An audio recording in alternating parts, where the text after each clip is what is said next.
The Hangar Z Podcast welcomes Pilot Natalie Hernandez from the San Antonio Police Department, Sgt Pilot Yvette Tuning from the Los Angeles Police Department, and Kodey Bogart, Pilot and CEO of KB Aviation Solutions. Definitely the TFO side of it. It's like the flying's fun, but the catching of the bad guys, getting that containment and the quadrant set up, that is just exciting. Welcome to the Hangar Z Podcast, brought to you by Vertical HeliCASTS and partnered with Vertical Valor Magazine. Today's episode comes to you from the floor of VAI Verticon 2025 in Dallas, Texas, where we recorded live at the Vertical Magazine booth. Host Jack Schonely is joined by three outstanding guests: Pilot Natalie Hernandez of the San Antonio Police Department, Sgt Pilot Yvette Tuning of the Los Angeles Police Department, and Kodey Bogart, Pilot and CEO of KB Aviation Solutions. Each of these accomplished women followed a unique path into law enforcement aviation, and together they share valuable insights on a wide variety of topics, including technology, budget considerations, safety and training best practices, SMS, and the challenges ahead for our industry. We also discussed the panel they were preparing to present at the Airbus booth the following day. This was an engaging and inspiring conversation, and we're honored to have had all three aviators join us.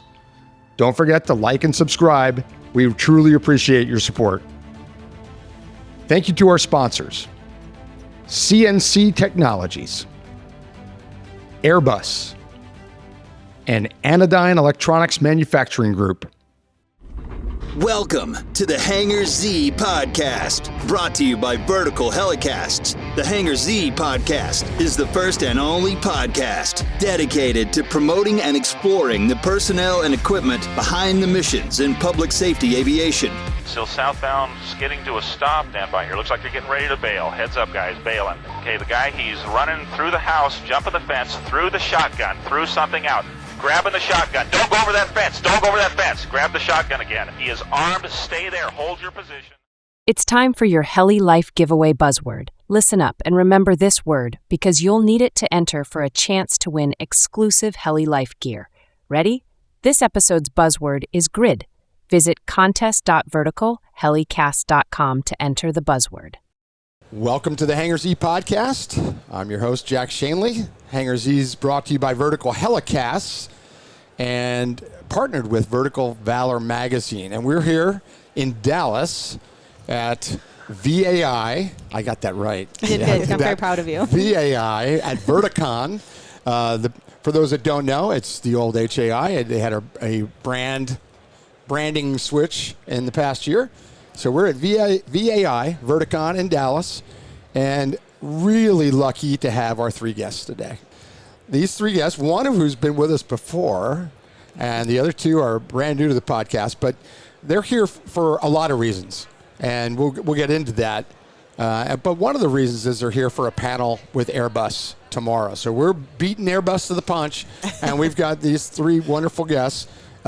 We've only got 4 headsets, so John, we flipped a coin and I won, and I get to do this because I really was anxious to do this and the audience will figure it out shortly. But we're joined today by Kodey Bogart, who's a former Army aviator. She worked law enforcement, some medevac. She has a business now working safety SMS systems, and an author. Right. Kodey, welcome back. Thank you. I'm so excited to be here. Helo Girls is her book series now. It's not just a book anymore. It's a book series. Yep. And we will talk about that.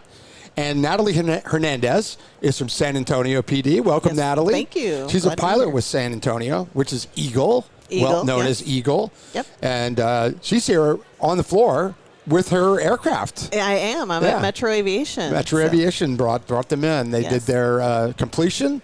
It's a beautiful aircraft. Yep. And Paint scheme's great. The Oh, eagle the on paint's side. awesome. The paint's awesome. And Yvette Tuning, Hello. hello Yvette, who I've known for a long time, probably since probation, maybe. Yeah, I'd say almost 29 years. Yeah. I remember You're meeting still you friends? the first time. Yeah, we are. We're very good friends. And Yvette is a sergeant. She's in charge of support section with Los Angeles Police Department Air Support. Yep, Yvette, that's right. welcome. Thank you. It's great to see you. It's As great always, to be here. We're really thrilled about this. So let's start with the panel that's going to happen tomorrow. How did that come about? What is it with Airbus, and how are we lucky enough to get the three of you before that happens? Kodey, you want to tell us about that? Yeah, absolutely. So I'm honored to have a strong relationship with Airbus over the past couple of years. And so last year I was at their booth and they purchased book 1, and then we were able to hand those out to a number of people. It was so funny. The line was so long last year, and we started at 4:00, and they're turning off the lights from the convention hall. They're vacuuming the booths, and I was still signing books. It was really entertaining.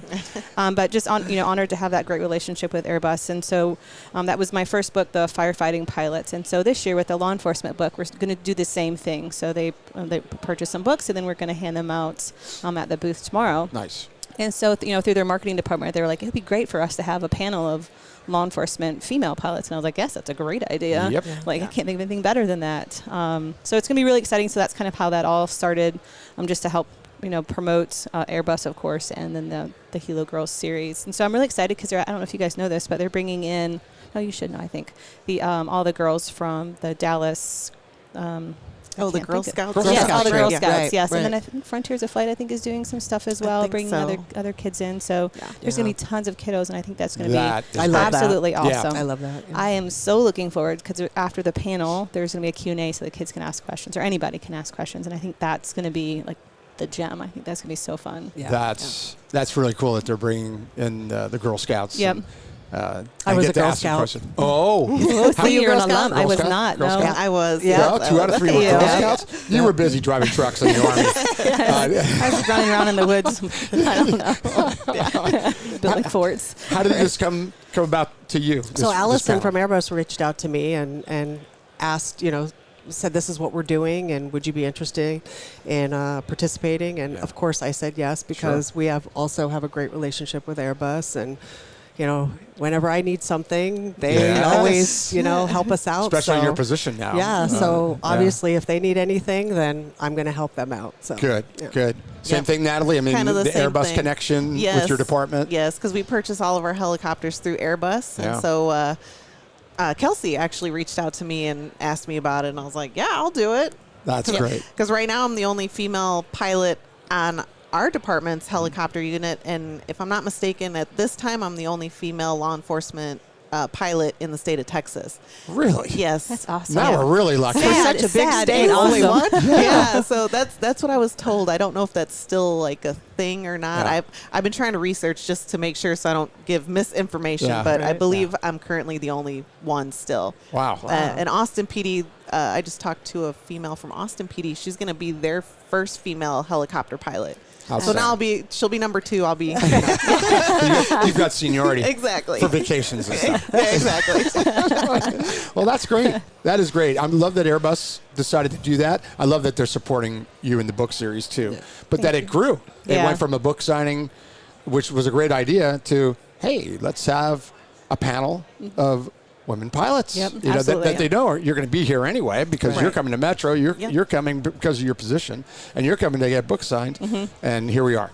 Yep. So, and they somehow, and I can't remember, was it through you that it ended up in our wheelhouse here? Yeah, I think because when we were talking on the podcast, when we were together, it was like a month ago when we met to do that podcast. And so kind of just in conversation, and I think it was either you or John were like, hey, you should just come on over and we could do the podcast and, support Airbus. Let's get the other girls over too. So it just an amalgamation of good conversation. And Airbus was excited about that too. And next thing you know, we're talking to Allison too, and here we are. So neat chain of events to end up where we are. So our listeners and watchers, we do it both, as you know, are going to want to know, well, who are these people? Now they know who Kodey is because she was just on in 2 episodes, but you're going to get to tell us a little bit about yourself again, Kodey. But Kodey was on 2 episodes just very recently in the past month, and they were great. We really had a blast. Can I tell you, I didn't have enough time before Expo, but I was going to go to a thrift store and find a big gaudy pink dress. So did you listen to the podcast? I did. And I was going to that's show great. up in just some big pink dress Your over big my prom clothes. dress. And I did not have the time to get to the store, but I was like, I reached out to Tony Weber. I was like, Tony, do you think they would find this funny? And they were like, yes. Yeah. But I just didn't have the capacity to get to the store before leaving. So I'm now sorry. I'm disappointed. But had I not known, I wouldn't be disappointed. But now I know. It's a thought that counts, and you never know what comes around the corner. It is. Right? And when you walked into SR3's event the other night, I said, "Hey, was that dress? You had a sequin dress on. It was very nice." And I said, "Was that dress in Iraq?" That was the first thing I asked. I should have just put that dress on and showed up today. But no, there was a boots and bling with the Whirly Girls dinner that night. So that's why I had all the sparkles and that was stuff. cool. So let's start with you, Yvette. Tell us your background. Where you grew up, just kind of a thumbnail of that, and how you got into law enforcement, and then how you ended up at air support. So I grew up in Southern California, Hacienda Heights. Wanted to be a police officer since I was about 14. Wow. So it was definitely something that I wanted to do, and probably kept me on the right track as a teen. I didn't, I was always like, I want to be a cop. I'm not doing any of that. But it was a toss up between being a police officer or a firefighter. I knew I wanted to do one of those things. Career day came to the high school. And I went to Los Altos. They were there in the gymnasium. They had all the different booths set up. I saw the firemen. I saw the police officers.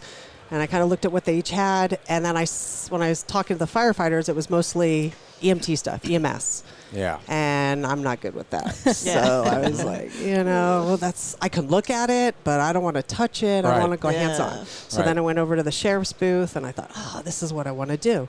Then I went on a couple ride-alongs, because back then you could go on a ride-along at 16, 17 years old. Sure. I don't know if you can now. I doubt it. I think it's 18. I went to the industry station, and they took me on a ride-along, and I saw some crazy stuff. Oh. First ride-along. It was insane.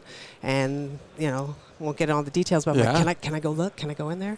And they're like, are you sure, kid? Yeah, I want to see. And so I went in there, and I was like, whoa. And they, could have went one of two ways. And I was intrigued, and I wanted to be a part of helping and just, I don't know. I think you're wired that way. Mm-hmm. Both my kids are that way. They both want to be in public service, essential employees. So I knew very early on. My dad was all for it. Yeah. He was in the military. My mom was not so much. She's like, "Are you sure that's what you want to do?" And I said, "Yeah, I do." And then I went to college, because it was either military or college. Yeah. I didn't know any women in the military, so I didn't have any mentors or I was like, it was just a very abstract thing, and I didn't think I'd fit in, or I didn't really know anything about it.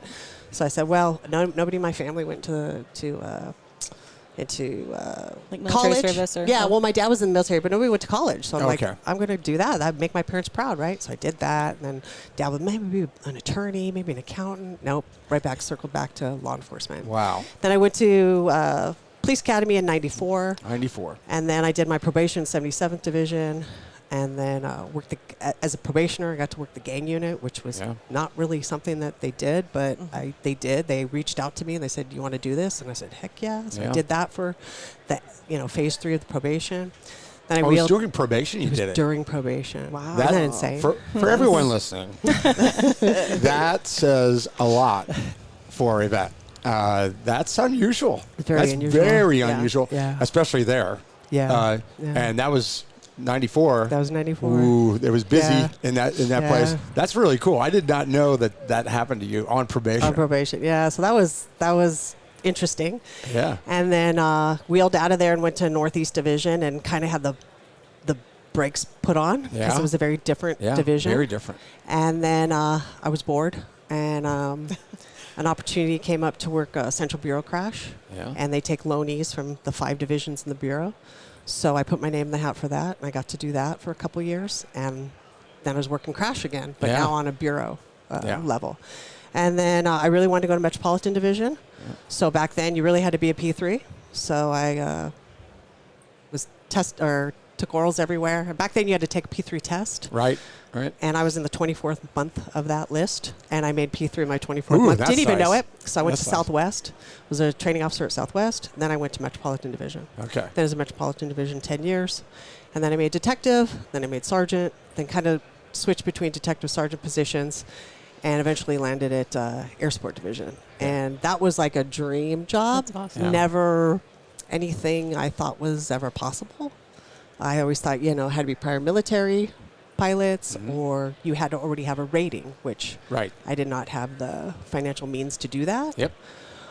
So, I wanted to be a TFO. There was a period of time where I really wanted to be a TFO, but that's a lot of work and a lot of training and a lot of preparation. And I never want to fail at anything. So, of course, I really, really, really wanted it. If I was going to do it, I had to succeed.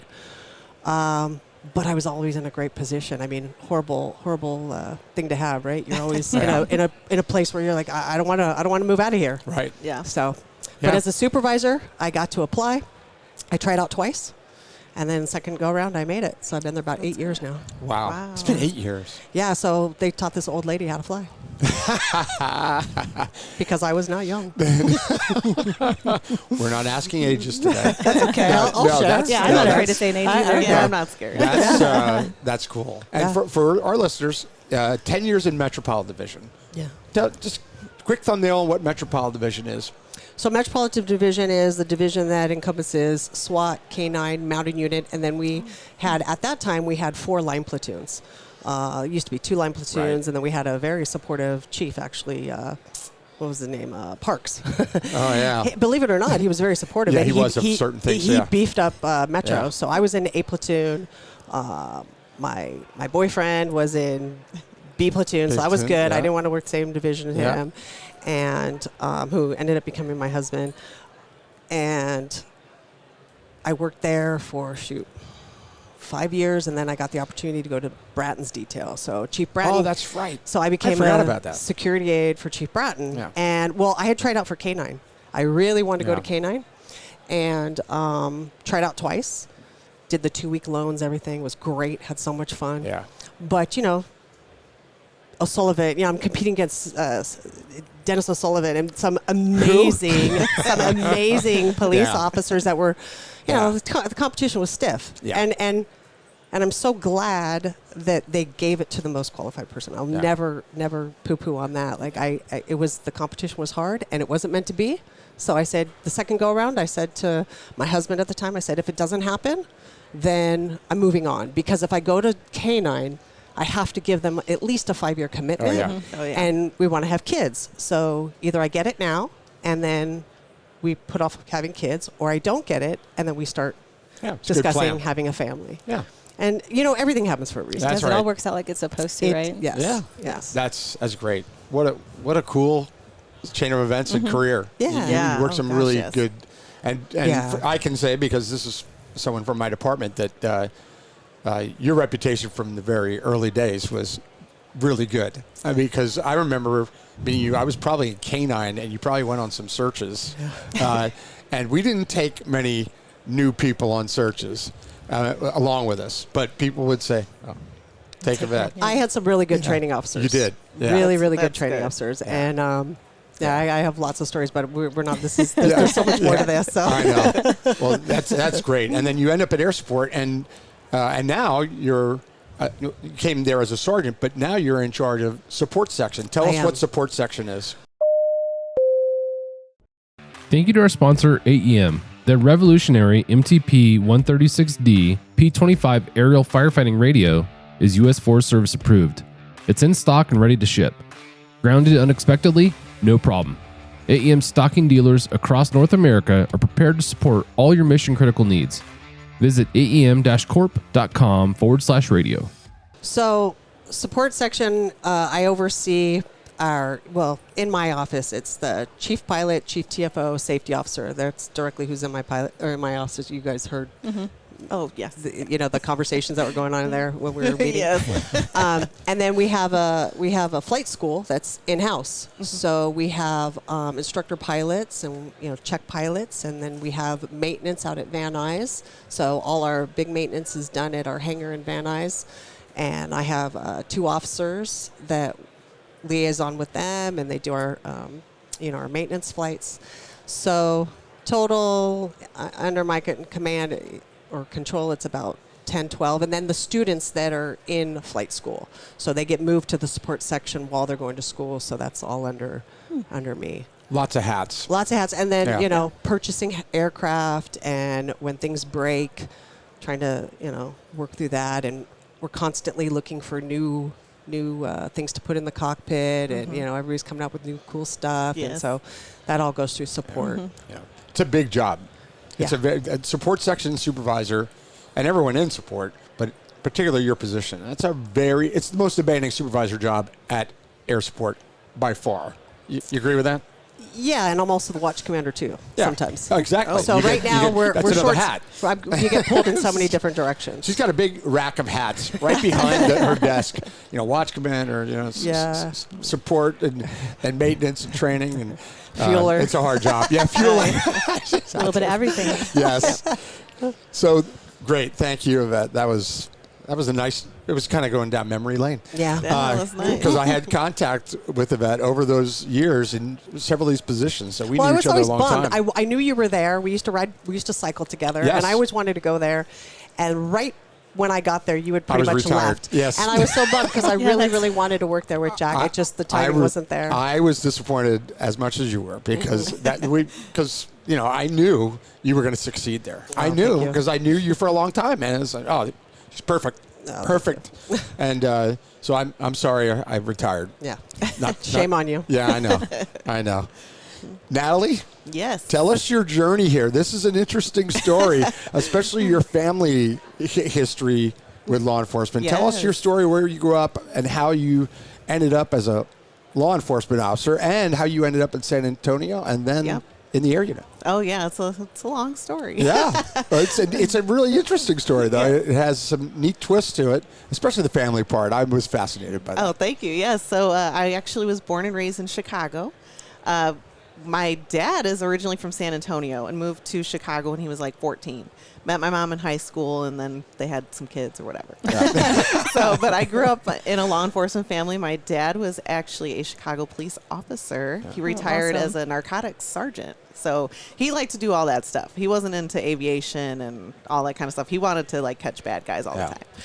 So my brother actually ended up getting into law enforcement as well. He started out as a Cook County sheriff and then went to the Cicero Police Department, made it to deputy chief, retired from there, and then he became a chief of police in Marionette Park. Yeah. So it's a little suburb outside Chicago. And he's still doing that, right? He's still doing it. Yeah. Oh, he loves it. Do you call him chief? No, I will never call him chief. No, I'm just kidding.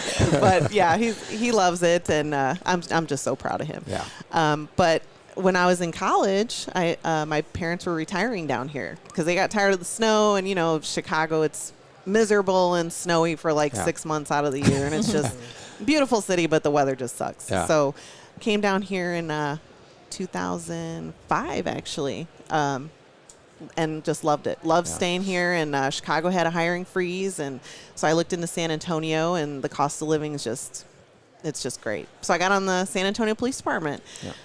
I've been on 17 years.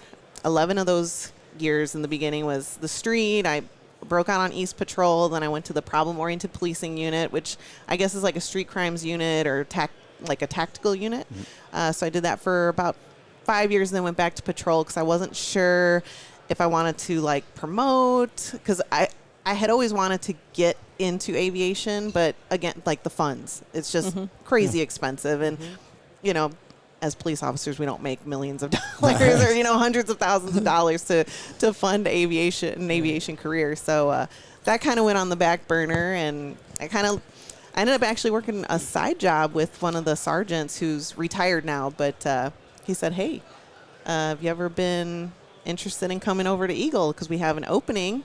Our first female pilot, she just retired a few years ago, and we're looking to start filling, and you don't need a license. We'll teach you. We'll teach you from the ground up, because we actually have 3 flight instructors there. So I was like, yes, this is my I'll think about it. Hold on. Yeah, wait, let me sleep on that. But yeah, when that opportunity presented itself, I told my husband, I am taking this opportunity. Yeah. This is like a calling. I've got to do it. So 5 years ago, I went over there and got picked, and I just finished my commercial license about 2 years ago, and it's been an exciting journey. Yeah. I've loved every minute of it. Yeah. And we talked earlier, you went over and knowing that you're going to eventually be a pilot, but you started as a TFO. Yep. I started as a tactical flight officer, so I did that side for about a year, and then slowly started ground school and getting into all that. But definitely the TFO side of it, that is the flying's fun, but the catching of the bad guys and just, getting that containment and the quadrant set up, that is just exciting. Yeah. I mean, watching the guys run and jump fences, and you're like, you feel like you're Hide in on it. roofs? Yes, Hide on a roof. Yeah, not like laying down, hiding on a roof or whatever. Come on. Yeah, so that's like the fun part. I mean, I love the flying. Don't get me wrong. That's amazing. But just watching the bad guys and you're like, oh, he's right there, and you're just trying to get these guys to him, but in a obviously a very safe manner. But that's the exciting part. Yeah, and you still get to do the TFO job. I do. That's the neat thing about your unit is that you're a TFO, then you go start your pilot training, but then once you're a pilot, you can go back and forth. There's no full-time, long-term TFOs. Nope. So you get to still get to play with the IR and have some fun doing that stuff. Oh, yeah. That's the exciting part, too, is since we're like dual purpose, we can do both. That's nice. And keep all your skills up with that, too, because once you get that, you're working all that technology on that side of the aircraft. Yes. There's a lot. Yes. That recency you definitely want to keep up. Oh, my gosh, yes. And even the radios. I mean, even just the radios. A radio package you're familiar with. Yeah, like 4 different radios. You leave for a while and you go back to doing it. Man, it used to be automatic. You didn't even look. You know. And then all of a sudden you have to think about turning a radio channel. Yes. And what channel is that? You know, it's just not right there. But if you're bouncing back and forth, that stuff stays fresh. Oh, yeah. And like during pilot training, we kind of paused on the TFO side. So I wasn't doing the TFO stuff for about a year and a half. Yeah. So when I started getting back into it, I was like, oh my God, I don't remember. Wait, what is that? That's the stow button. Okay, that's the IR. Like you kind of forget that, and you do. Yeah, it's crazy. That's normal. Yeah, that's normal. But the agencies that go back and forth, San Diego comes to mind, Phoenix comes to mind. You know, you talk to them, and they say, they say the same thing as you. You know, you get to do it frequently enough where you don't feel like you're a fish out of water and you're full of rust, and you go, oh my gosh. No, it comes back more quickly. It does. Yeah. That's neat. Yeah. So you said. So you went to college, but I actually didn't finish college, but I went for a little bit, and then So that was one of my questions. So you knew, how early did you know I am going to be a cop? Oh, since I was probably about 6 years old. 6. Oh yeah, because I'd see my dad in the uniform, I see my brother in his uniform, but I'd always hear like my dad's stories, and he was big into watching Cops, like, the 80s and 90s. Like, Cops was like the show to watch. That was a hot show. That was like everybody was watching it. I had a friend who he'd call me and he'd say, "What are you doing? Watching Cops?" No, I'm not watching Cops. That was just like the thing back then. I don't know. So, but hearing his stories and then watching Cops with him and Law and Order, I'm like, I'm doing this. Yeah. Like, I am doing this. Yeah. And he was kind of against it at first because he was a cop in the 70s. He got on in the 70s. So and in Chicago nonetheless too. Yeah. Yes. Different era, different everything. And even like the kind of mentality of like women in law enforcement was like, no, that women don't belong in law enforcement. So he'd always tell me like, be a nurse like your mom. Please don't be a police officer. And I was like, I'm doing it. Good. Like I do not want to be a nurse. I mean, it's cool. It's great money and stuff, but I don't want to like be touching blood. You guys have that similar. I don't want to touch it. Kind of theme going here. Yeah. Kodey? Like I'll watch heads roll and stuff. I have one story on that one. Oh, good. We will touch it. Yeah, I'll watch the head roll and all that stuff, or a gunshot wound, but I don't actually want to like poke it. Yeah. That's great. So did they end up being very supportive at once they realized, you know what? We've raised this young lady. She's very headstrong. She's going to do this. Oh yeah. They became very supportive. They were so supportive. Like, that's great. And then once I got on to Eagle too, my dad. That's all he talks about. Like anybody he sees, he's like, "Oh, my daughter's at Eagle. My daughter's at Eagle." Yeah. I bet he's so proud. That is awesome. Yes. And your mother, I'm sure, is. Yeah, they both are so supportive, and even my brother, he's like, oh my God, send me a picture. Let me see what kind of helicopter do you fly? Because all his friends want to see what I do, and they want to look it up and all that stuff. So oh, that's a great story. Yes, yeah. And your husband's also a police officer with San Antonio. I got to meet him the other night. It was very nice to meet him. Yep, he's a motor cop. He's a motor cop. He's a motor cop. Yeah. So he's the ticket writer. We used to kid on our department. I'm not speaking for any other department, but we'd say they let approximately 5 to 10% of the people pass the psychological that failed, so that they could get motor cops. Yes, because it's crazy. It's crazy, isn't it? I mean, it's nuts. But does he think you're crazy? Yes, he's like, isn't that funny? He's like, I don't know how you fly. Yes. Like, I don't understand that. And then I started getting into Bambi bucket training. So now we're doing like all the firefighting stuff. And I told him, I was like tethered, like on a 3-point tether, and I'm like standing on the skids to direct this Bambi bucket. He's like, no, that's not. So the motor That's cop funny. thinks you're crazy. Yeah. For doing it. It's funny. We all have our niches. I mean, Yeah. we knew motor cops that they knew the day they came on. They wanted to be a motor cop. You know them, I know them. I mean, it's people who are motorcycle enthusiasts. It's like a dream job. It's like the mountain unit. Yeah. If you're a cowboy or a rodeo person, and you get in the mountain unit, you won the lottery, right? Yeah. But then people look at it different ways, where the motor cops think you're crazy, you think they're crazy. Yeah. But So I we actually need all of wanted us. to do that. When I was younger, the guy down the street, his dad was a LAPD motor cop, and I would see the motorcycle parked in the garage. I thought, man, that would be so cool. And I used to go dirt biking with my buddies, yeah. you know, when I was in high school and So stuff. you passed the psychological. So I did. But once I came on and I started driving in Los Angeles, I was like, there's no way I'm getting on a motorcycle in Los Angeles. It was too dangerous. It is. You can vouch for this. It is a couple times a month. They go and let's Motor go down. live. Motor cop down. That gets tagged. It's either CHP or us or sheriffs. And it is a dangerous job. It is. But they manage the risk just like we do. Yeah. Right. Yeah. They have risk management, and they train, and they're very skilled. And I mean, the motor school is very demanding. Yeah, it's pretty intense. Very demanding. And I don't know how he does it either, because he'll tell me they'll be driving down the highway for escorts at like almost 100 miles an hour or something, and that's nuts. Yeah. Yeah. Like, you take your side, I'll take the aircraft. Yeah. That's cool. That's cool. Look at these guys popping in. The photo It's a band cool club. thing. It's Yvette's fan club from LA. All the LA crews peeking in. Hi, Swanee. That's the neat thing about the recordings here at VAI. I mean, it's people just pop their head in and give you a thumbs up or a wave, or they know you're in here. And that was just the LA crew causing problems. Yeah.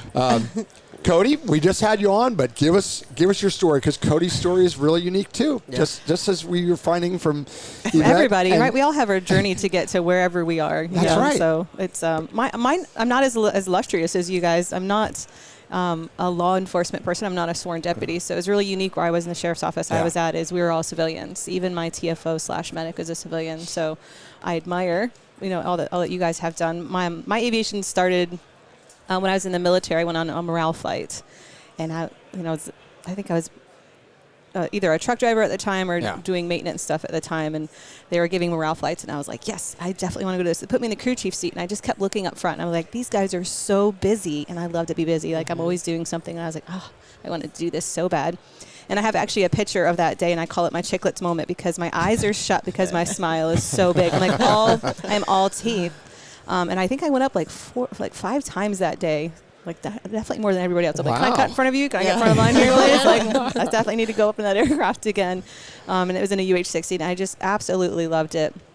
Sad part is, though, I found out I could not fly because of my eyesight. So still in the military, I ended up switching and doing human resources. Everyone still knew I wanted to be a pilot, and I worked at our state headquarters in St. Augustine, Florida, except active duty for the Guard.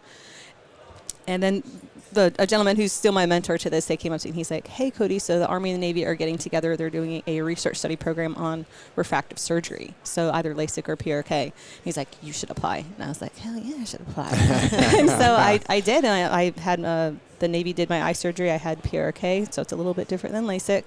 The healing time's a little bit longer, but everything was fine. So I did all my flight tests and aptitude tests and all that stuff, and went off to flight school early 2004.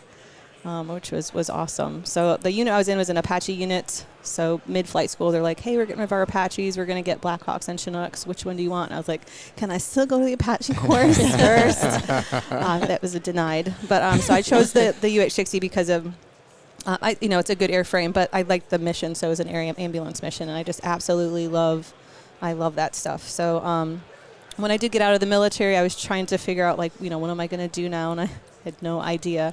And so I went to a couple places, and I was going to put in for a job, and they're like, you don't understand power management because you've been in this big, twin turbine aircraft. And I was like, apparently you've never flown one of these aircraft before in the desert. Yeah. Yeah. When it's 130 degrees. Yeah. And you're weighed down, right? So anyway, that didn't work out. So just, things happen. People come in your life to put you on a track that you don't even realize it. It's pretty awesome. And I met a friend, and he was like, hey, I know this other guy at this flight training school. You should go, get your ratings, and they would love to have you teach there. And I was like, okay, all right. So I went and got my CFI and my II, and then I just did my ATP while I was there too. And then I taught there for a couple of years in a Schweitzer, so it was like this teeny little bubble. It was really entertaining to watch me hover that thing from, having flown the Black Hawk to a Schweitzer was absolutely hilarious to watch. The systems in the aircraft are so simple that I couldn't understand it. I was like, I don't, how does this work? I don't get it. I'd like more buttons, please. Yeah. I'm confused by the simplicity. Yeah. Like there's a piece of yarn on the windscreen. I was like, what is that for? There's no yarn on a Black Hawk? You're out there taking it off. I think something got caught up here in this wire. Someone's sweater got snagged. Everybody always asks about the yarn. Yeah. Is there yarn on your hook? Yes. No, there's yarn. Yes, there is. Thanks to our sponsor, Airbus. Airbus provides the most efficient helicopter solutions to its customers who serve, protect, save lives, and safely carry passengers in demanding environments. Its civil and military helicopters are flying all over the world, making missions possible. Visit airbus.com for more information. I saw the local sheriff's office had a position. I was like, oh, I'll put in for that. Why not? I did not think I was going to get it. But I'm one of those, like, if you don't believe in yourself and you don't put yourself out there, like, nothing's going to come to you, right? You're not going to get anything. So you'll never know. What the heck? So I put in for it. And I think they had like 1,000 some applicants. And I ended up getting the job, which was really, really nice. The funny part about that is that the chief pilot at the time, he called me. He's like, oh, we wanted to offer you the job, yada, yada, yada. It was cool. I was like, okay. And I was like, that's really good. But I need to tell you that I just found out I'm pregnant. And his response was absolutely classic. He's like, well, since I already offered it to you, I guess I still have to take you. And I was like, thank you. Thank you so much. I'm so glad you're supportive. But I really, enjoy the law enforcement. The challenge for us was like probable cause. So if someone ran into a house, like I'm not a sworn deputy, neither is my TFO. So they had, there were some little challenges with stuff like that. But otherwise, it was really great. Our TFOs are also civilian, so they're civilian and medics. So, because we had a Part 135 air ambulance mission as well. So, very unique. Yeah. The whole operation's unique. The civilian part, the fact that you're doing law enforcement and medical. Yep. It was pretty. There's a lot going on for sure. And, I always felt bad. 'Cause we'd be in a law enforcement call doing whatever the call was, and med calls would take precedence. So I'm like, I'm sorry, you guys. I gotta leave you to go do this med call. Yeah. But I like that mission as well. But so that's kind of what got me in the law enforcement area. I was there for a couple of years. I went back to the flight training school to oversee our foreign students, a contract manager and the students, and then became chief pilot. And I was asked to come back to the sheriff's office. They're like, hey, we have another role, but we're looking for something more intermittent. If you want to do it 4 or 5 times a month, come fly, or whenever you want to fly, just come fly. And I was like, that sounds great. Yeah. So keep doing what I was doing and then work at the sheriff's office too. And I did that for about two more years. So nice. And then you decided to start a business. Yeah. So when I was working at that flight training school, so it was Bristow, globally they had reductions in force, and finally it got to me. I was getting riffed, and at the same time, here I'm pregnant with my second child at 7 months, and I was like, nobody is going to hire me. I've had a bad experience with that one the first time. Yeah. And so my husband was like, he's like, you love safety so much, and he's like, you're so social, and you know everybody, and he goes, why don't you just do your own business? And I was like, damn right, I can do my own business. Like, I can do that. So I've been doing that for almost 8 years now, and it's great. It's like I don't advertise or market. It's literally all word of mouth from people I know and I've worked with in the past. And I think that's one thing that gives me such comfort. Like, man, maybe I actually do know what I'm doing, because I always doubt myself. I'm like, I can be better at that, or I can do this. But when you get work from word of mouth from people who honored to work with you and like what you do, that's an amazing feeling. That is an amazing feeling. No advertising, you just do it, and you keep getting calls and keep getting calls, and that says that your customers are happy. Yeah. So but the people that you've gone, I have got them all fooled. I'm just kidding. No, but so that's really good. I love it. So I admire what you guys are doing. Our paths are slightly different, but I love it. I'd love to see more women doing. So what's the medic? What's the medic story? So I think we had like a gunshot wound to the head patient, and so I land at the hospital, and the medic gets off. They go take the patient inside, and I don't always help clean up, but I was like, I'm gonna help clean up this day. And so I get to the back of the aircraft, and like my hand touched something, and it was warm, and I was like, well, that's how I got sick. So my poor medic, he comes upstairs and he's like, what's going on up here? And I was like, I had towels covering everything. And I was like, well, that's from the patient. That's from the patient. That part's from me. Sorry about that. That's from me. Sorry about that. So just like towels covered. Like I just covered it all up. I couldn't see it.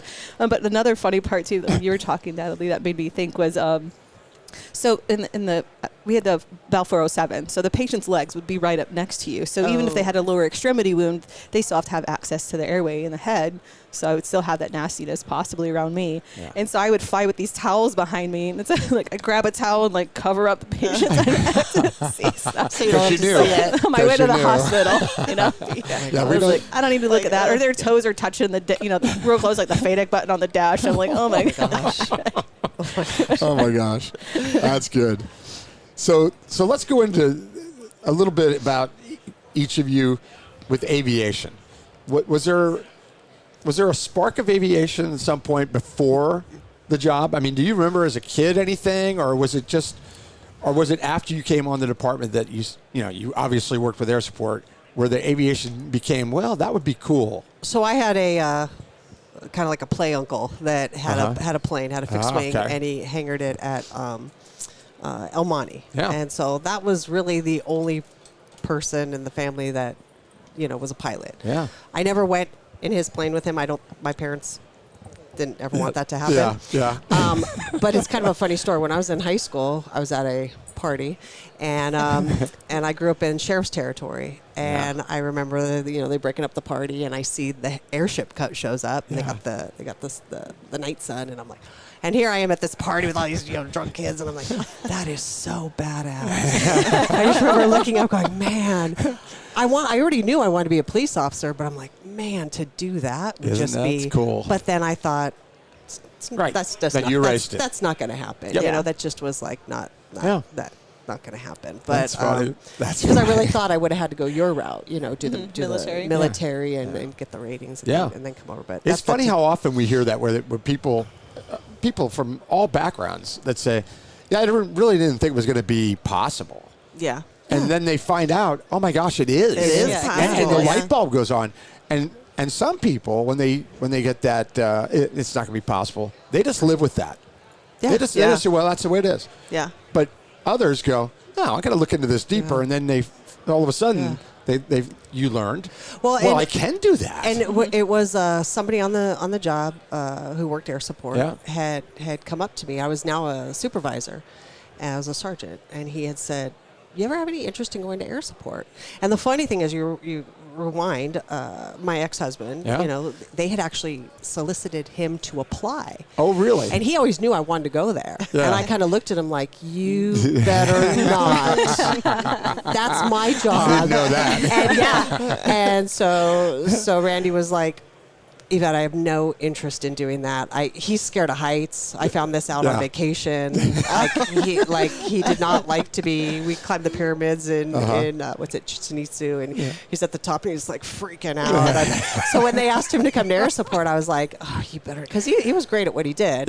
Yeah. And he's like, no. If that's something you want, that's all you. Oh, but that was years later. I actually got somebody came up to me and I said, well, I don't have a rating. I don't. And he said, no, you don't understand. As a supervisor, you don't need a rating. We will teach you how to fly. Yeah. And I thought, okay, I can do it. Yeah. I think I can do this. Yeah, because all of a sudden, one bit of information. Mm-hmm. Yeah. Oh, you don't need a rating? Yeah. I was under the impression you did. Yeah. Bam. That's it. And it switches it. You apply. Here you are. Here you are. Yeah. I mean, that's why I think this is important, because I know people that are like this. We all do. Where they go, oh, I could never do that. And they don't even dig deeper. Mm-hmm. Right. Well, and it's like, why wouldn't you, you got to dig and learn a little bit more. And you found out through a friend. But when people tell me, oh, I could never do that. And I say, you're right, you couldn't. And then they get kind of like, what do you mean I can't? I said, because you just told yourself you can never do that. So if you keep telling yourself you can never do it, you will never do it. Right. Yep. So you have to change that and say, I can do it. Yep. That's it. In my house, I don't allow my kids to say the word can't. Oh, that's good. I'm like, you're choosing not to, and then just say, hey, I'm choosing not to do this, and that's fine, but don't tell me you can't. Yeah. Right. Yeah, that's good. Natalie, was there an aviation in anything as childhood, or wait till you were on the job and you were working with Eagle? Was there something before that? Yeah, when I was a kid, living in Chicago, you always see the helicopter because it's always around for something, Yeah. And so kind of the same thing with Yvette. It's like I would see it and I'm like, I want to do that. Like, that just looks so cool. Hearing it, seeing, because I think they fly bells. So I would hear it. I mean, it's loud, and I'm like, I really want to do that. But I thought it was just out of my reach. Like, the money and I can't do that. It's for somebody else, but that when I would see that helicopter, I'm like, I really want to do this. Yeah. It just looks like so much And then fun. you had a similar experience where somebody came up to you on the job and said, hey, you should apply. Well, I don't. And bam, you found out I can apply. I can apply, yeah. Because back when I got on the department, you had to have a rating. Oh. You had to have a fixed wing or a rotorcraft license before you could even apply. And I'm like, well, I don't have that. And it costs a ton of money to get that. And I don't have the funds for that. So, okay, I'll try something else. And then I met Sergeant Anders at an off-duty job. And he's like, hey, you don't need a rating. So the policy had changed. Yeah, and you just weren't aware of it. And I didn't know. I had no clue. Yeah. Because I didn't know anybody on the unit at the time. So I didn't know to reach out to somebody and say, hey, do you guys still need a rating? And then really once people get there, they never leave. Sure. They enjoy it. Yeah, that's it. I mean, there's some crazy people that leave, but yeah. We've had some that promoted out, and I'm like, what? Why did you promote out? But very rare thing once you're in there. Yeah, so I was glad to hear that you didn't need to have a rating and that they would instruct you in house, right? From the ground up. Right. So that was even better. That's great. So just out of my curiosity, how old were you when you were like a kid? When you say you were a kid, like how old were you roughly looking at the helicopters? Oh, like 10, 12, 6, awesome. because like with my dad being on the department, we'd always go to these functions like police picnics and stuff. And so they'd be out there, they'd have the K9 out there and same thing. I wanted to go to K9. I have a Belgian Malinois, so I'm like, I want to go to K9 too. But that just didn't happen. But I'd see like those police picnics, the helicopter and the dogs and stuff, and mounted patrol. We had mounted patrol, and that was awesome. To all the people listening that go to these static events, every department does it. They always take their canines and their SWAT and their helicopters to these events. And sometimes you're like, oh, geez. Just know that you're influencing people. Absolutely. We just heard it. I mean, you're influencing people. That's whether a fact. you know it or not, that you're putting a spark in somebody's head that wasn't there before. And they go, wow, look at that. That's real. I'd like to do that someday. Yeah. I mean, I look back at an air show. I was already on the job, and I went to Miramar to the air show, and there's LAPD goes to Miramar every year. And I have pictures of myself in 1984 next to a Bell Jet Ranger at Miramar and going, boy, this would be a cool gig. But believe it or not, I thought, nah, that'll never work for me. It'll never happen. I thought about aviation a lot as a kid, but I just never had the money to go out and do it. Thought, that won't happen. Yeah. And years later, it happened. And so this is a good topic because everybody has these things that happen to them. But especially if you're on those statics, just know that you're influencing people. Yeah, they are. It's frustrating doing those as well. It takes a lot to get out into your static display. You're ready to pull an aircraft off, from rotation. Oh, yeah. People off, and so that's a bit a challenge. But it is super important to expose that to your community so they know that you're there. Yeah. But again, like you're saying, planting that seed for someone else. Hey, you can do this. Because the kids see things differently than. I mean, I was telling you guys that every morning I do a FaceTime with two of my grandsons just to walk around, show them the helicopters. And I don't know what's going to happen 20 years from now. But I wouldn't be surprised because they've been around helicopters at air support. They've been there. They've sat in them. They love it. They're fascinated by them. And who knows? And I'll be able to look. Hopefully I'm still around that I can say, wow, remember the FaceTimes we used to do at VAI, But we have a lot of influence on people. That's true. Kodey, before the morale flights, any aviation in your head, or was that was not on the radar till those morale flights? Not even something I ever thought about. I wasn't a kid who was interested in aviation. I was always outside playing. I always wanted to be outside and do stuff. I really thought I was gonna be an artist and go the art route, and I wanted to be an art professor at a college. Yeah. My brother had joined the Navy, and I went and watched him graduate, and I was like, oh man, I want to go to the Chicago Art Institute. And and I was like. But it was all concrete. Like everything was concrete, and I was like, I don't want to be in Chicago. Like I just need green, green and to be outside. I was even offered a full ride to New York, the New York Art Institute. And I was like, no, I just Too much concrete. just too much. Yeah, I don't want to be in jungle. the city. And so I really thought I was going to do art. And I joined the military because my brother was in the military, and I wanted to be close to him and spend time with him. But he was in the Navy. Like during our podcast, we talked. So when I was in high school, like my senior year, I get my first real boyfriend, and he was in the Army Guard. And so that's kind of what drew me to that way. Yeah. But I never even thought about aviation. I don't know if I just didn't see it. It wasn't around. We didn't go to air shows. No one in my family's, aviation or Nothing until the Chicklets picture. Huh? nothing until Chicklets. That's interesting. That's interesting. Everybody has these different stories.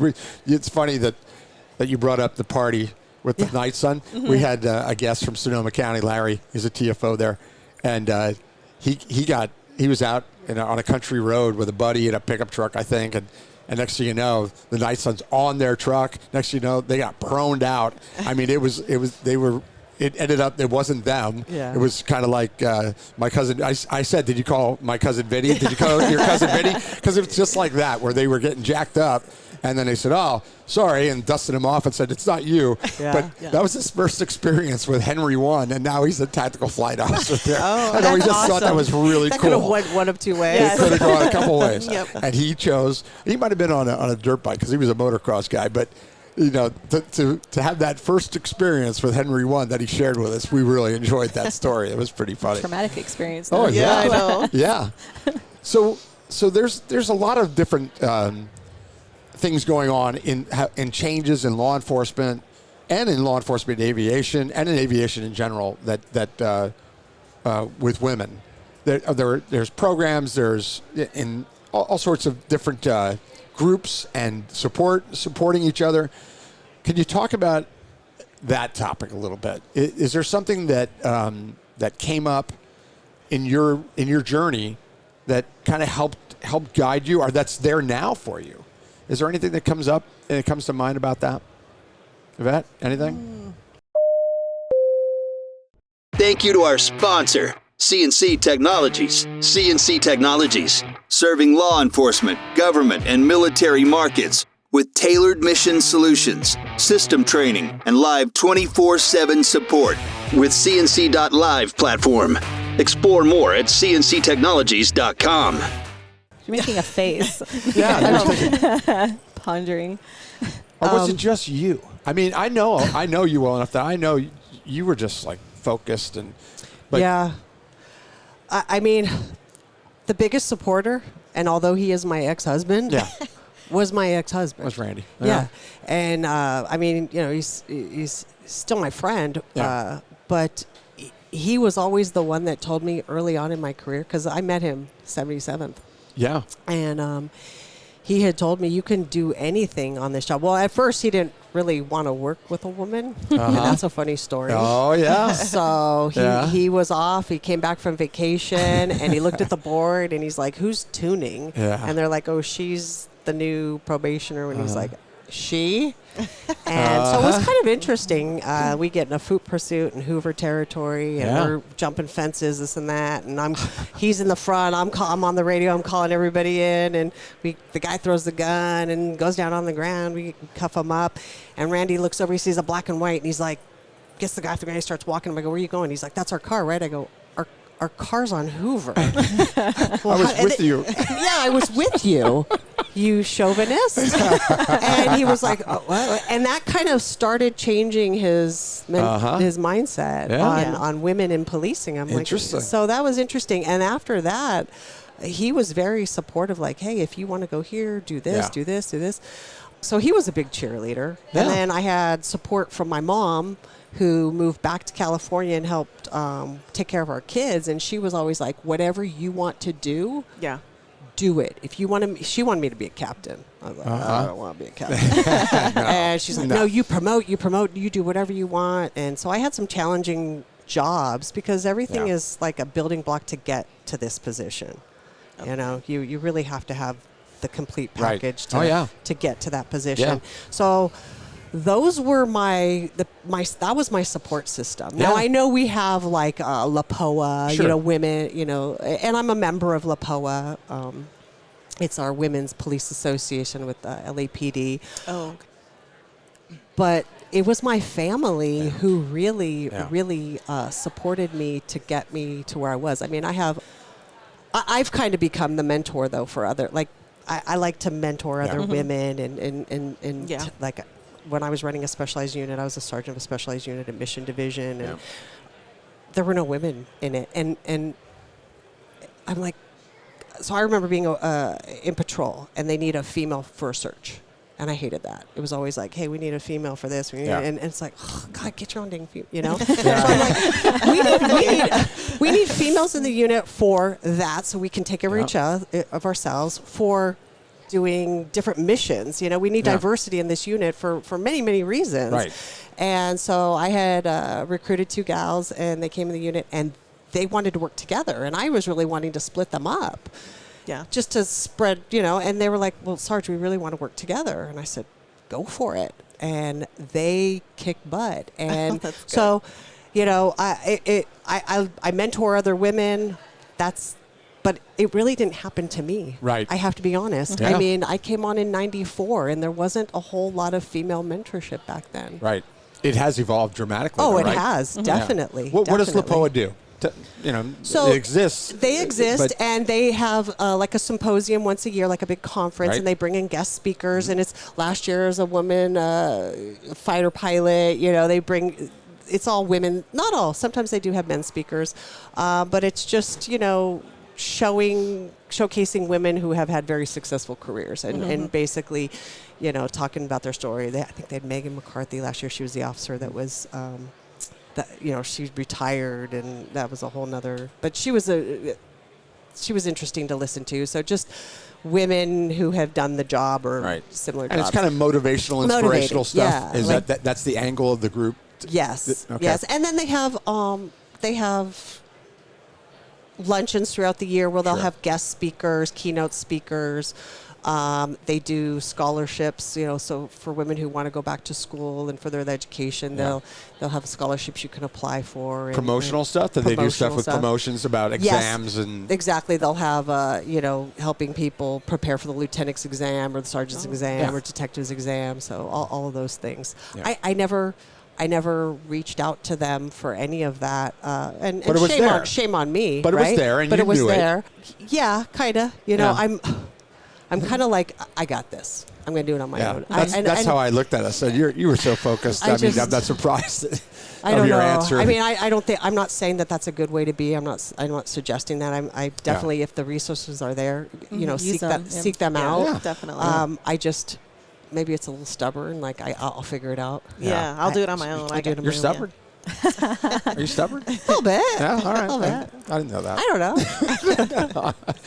Natalie, what about San Antonio? Are there organizations like that, or did you find that you used, or were you family? Because your family, my family, unique. that's definitely the family for me was a same thing, like big support system. You know, they were like, whatever you want to do it. You know, I know I didn't finish college or anything like that, but my parents, they weren't upset about that. But as long as I was going to go into some career where I was going to be successful, that's all they cared about. Yeah. But they've always been like, just do it. Our department really doesn't have like kind of like that LPOA. Yeah, we don't have something like that that's like going to help women succeed or become successful.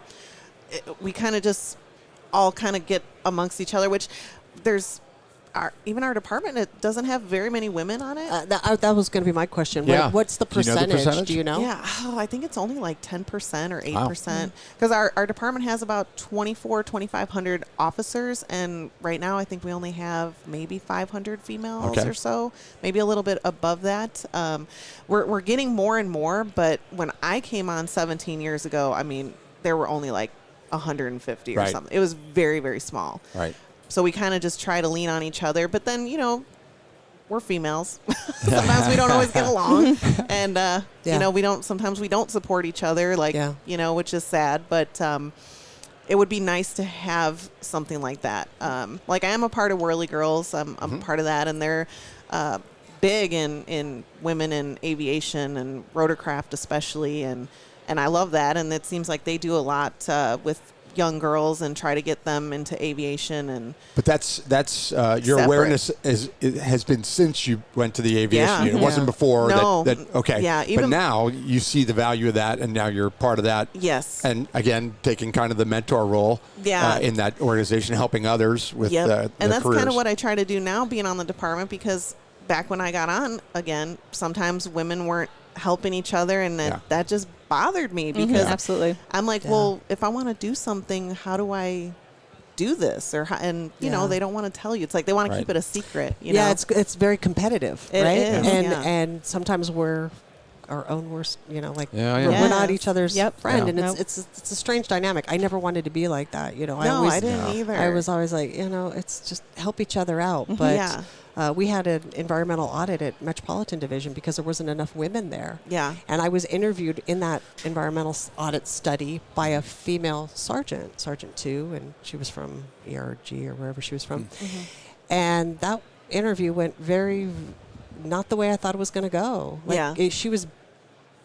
It was strange. Like, she wasn't my friend. Yeah.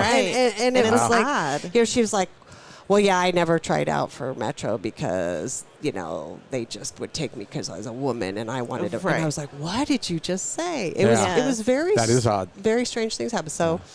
Yeah, I think that's why I went more towards my family and my friends. Yep. Yeah, like I would even just go to my male coworkers even and ask them questions. I'm like, is this weird? Like, should I go to the problem-oriented policing unit? Like, is this a thing I should do? Yes. And actually, there was a woman, she was getting ready to retire when I broke out on East Patrol, Norma Woods. And I remember her. She came on in, like, I think the 80s, because I came on in 2008, and she retired about a year or two after that. And she would always tell me when I'd make calls with her, do not let anybody ever tell you can't do something. Okay. She said, because when I came on the department, I was always told, you can't promote, you can't do this, you can't do that because you're a woman.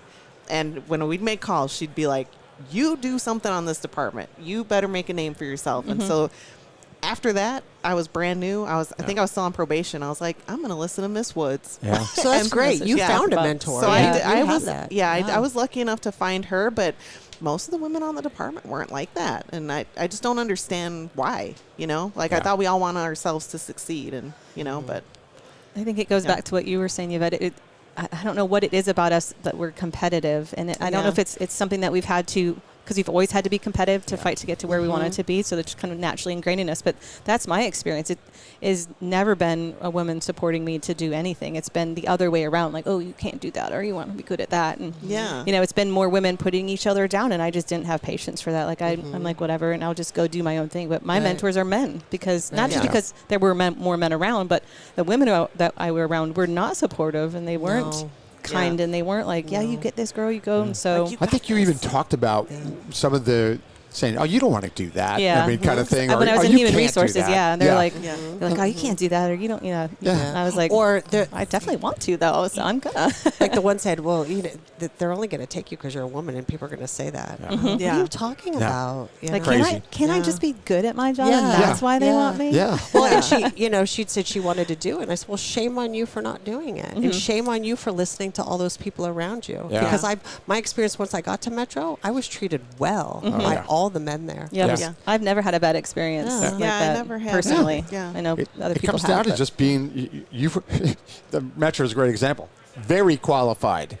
This is an athlete. You know, it's somebody because Metro has physical standards and all that, and it's demanding. It's a weird schedule, but they want patrol experience. Somebody that works hard. Well, that's a vet. I mean, why would you even blink? You know, it's not even about gender anymore. applying. Yeah, No, you're good at your job, it has to do and with that's those why I things. want you. You know, it's crazy. You kind of touched on it, Kodey, but talk about, because you're involved with a group.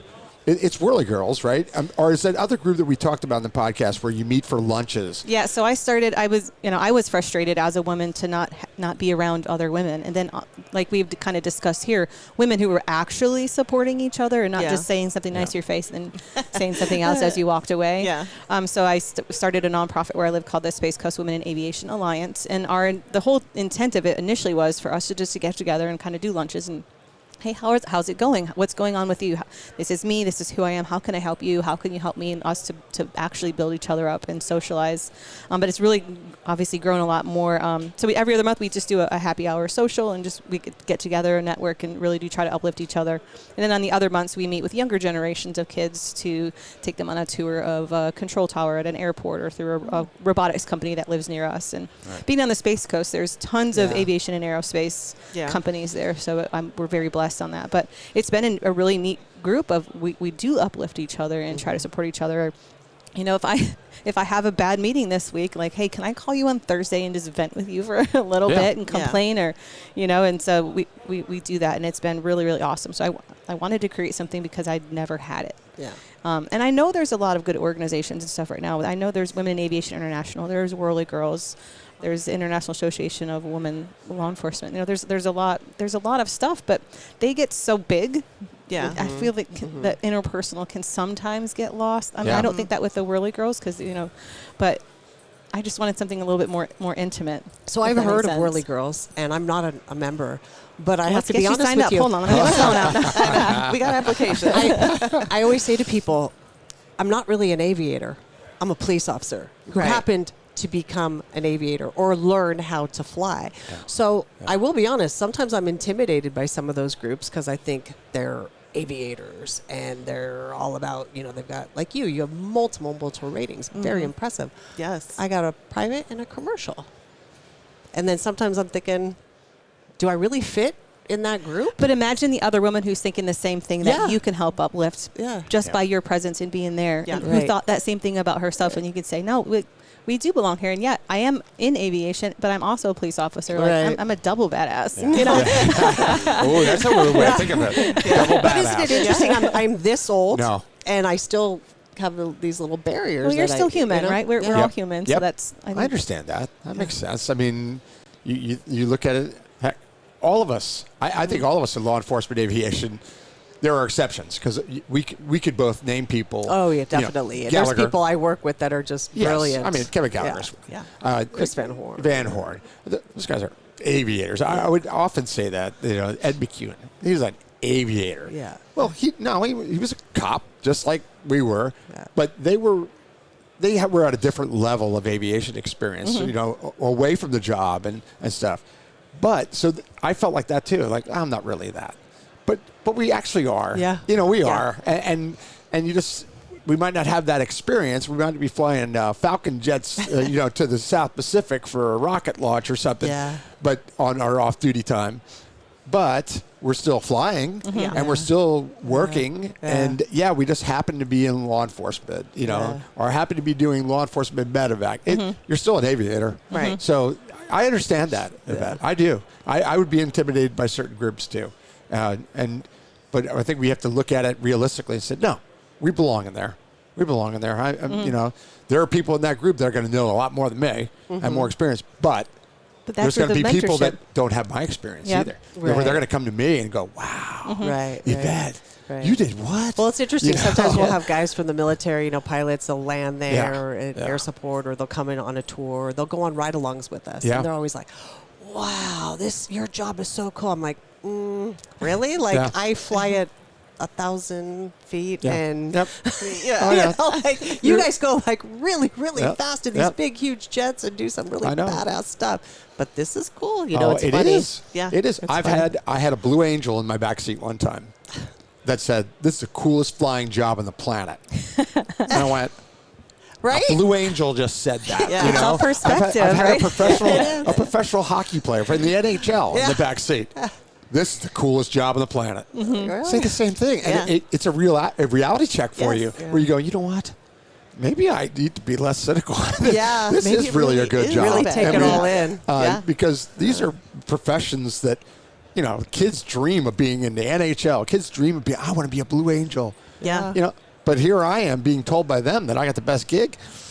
maybe but what we they're need doing to look though, at that. like that's their job, so they're kind of like, meh, it's my job. Just Yeah. like you're like, meh, I'm just, Right. Yeah. they think the same thing. It might be a Blue Angel, but it's still Yes. a job. Yeah. Yeah. Airline pilots told us all the time, oh man, you're at the controls the whole time? This is really neat. You don't know where you're going to go. They're like 7 minutes on the controls.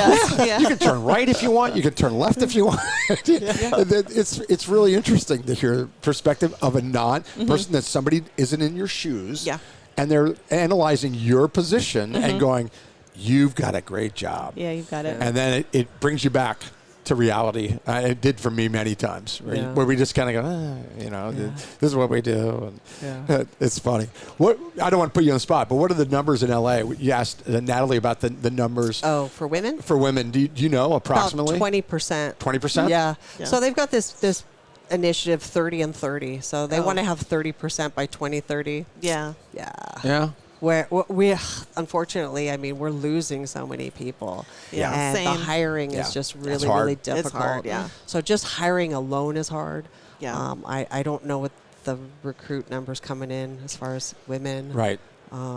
But that's what they The were recruit pushing numbers for. are just low. They're just I mean, they low. graduated Right. a class of 24 a month ago, and I called somebody and said, is that true? Well, 24, and I think 6 of them were like Port Police, Yes. Airport Police. They weren't Yes. even all LAPD. And one of the people I asked, who might be a very high-ranking person on your department now, has said, we were lucky to get those 24. Yeah, it's reality, right? Yeah. I mean, Oh, yeah. it's the Well, way and it they're is. dropping out, too. Like, they'll start Yeah. with 40, and then 20 will drop out. Yeah. It's crazy. It's recruiting and retention and recruiting is a common theme on the podcast. And no matter who we talk to at any corner of the United States, it's a problem.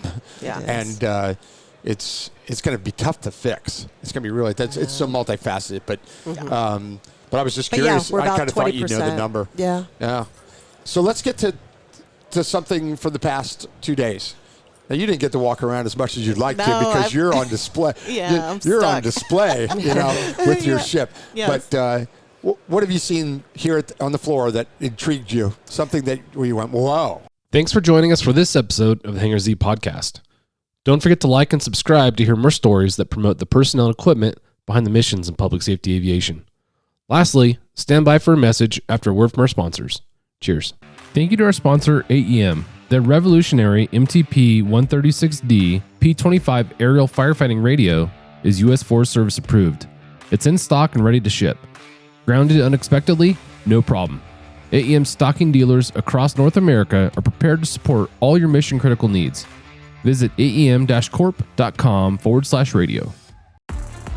Thanks to our sponsor, Airbus. Airbus provides the most efficient helicopter solutions to its customers who serve, protect, save lives, and safely carry passengers in demanding environments. Its civil and military helicopters are flying all over the world, making missions possible. Visit airbus.com for more information.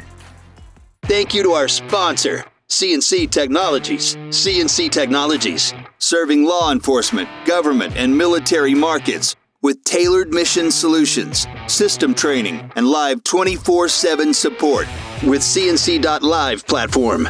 Explore more at cnctechnologies.com. Thank you for joining us on today's episode of the Hangar Z Podcast.